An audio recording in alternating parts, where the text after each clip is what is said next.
You wake up before the sun, and your stomach is completely silent. No coffee, no breakfast table, no refrigerator waiting in the kitchen. For 99% of human history, your morning meal wasn't something you grabbed. It was something you had to find.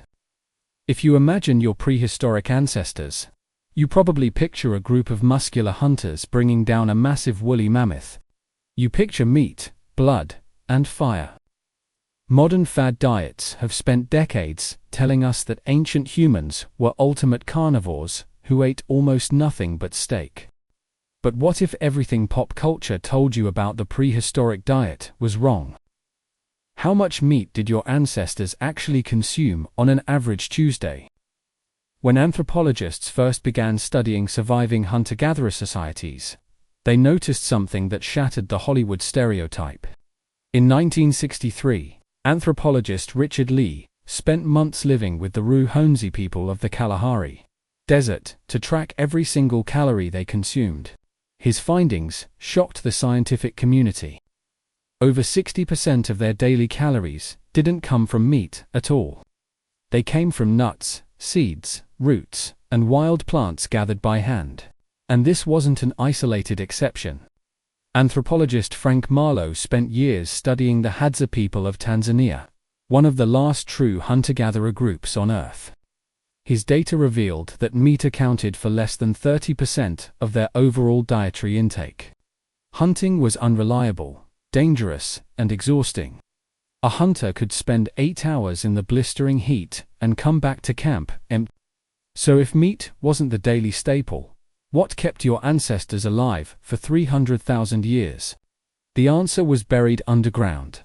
Tubers, wild yams, fibrous roots, and starch bulbs were the true engine of human evolution. They didn't run away. They didn't bite back. And they were waiting in the dirt all year round. To digest these tough underground plants, early humans developed a secret weapon that changed our species forever: fire.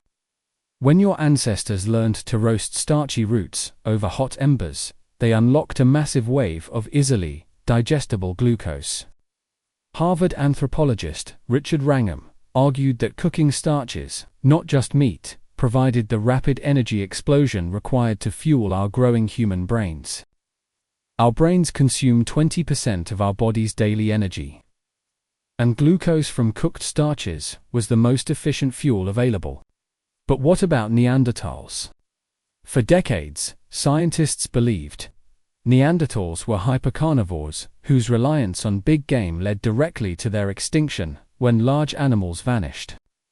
Then researcher Amanda Henry took a tiny dental pick to 40,000-year-old fossilized Neanderthal teeth from Shanidar Cave in Iraq. She extracted hardened dental plaque, known as calculus, and examined it under a microscope. Trapped inside the ancient tartar were microscopic starch granules from date palms, wild legumes, and barley grains. Many of those starch grains showed clear heat damage, proving that Neanderthals weren't just eating wild plants, they were actively cooking them. So let's reconstruct an actual day in the life of your ancient body. You don't eat 3 structured meals a day. You forage as you walk, plucking wild berries, peeling bitter roots, and chewing on sweet tree gums throughout the morning. Food intake is continuous, highly varied, and incredibly rich in fiber. While a modern human eats fewer than 20 plant species in an entire year, your ancestor routinely consumed over 100 different species of plants, nuts, and fungi every month. This massive plant variety fed a flourishing, diverse gut microbiome that modern humans have almost completely lost. So why did we ever convince ourselves that ancient humans only ate meat? Because of an archaeological illusion.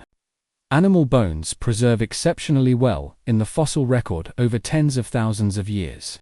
A charred leaf, a wild plum, or a chewed tuber rots away into nothingness within weeks. We looked at the ancient trash heaps, saw butchered bones, and assumed that was the whole story.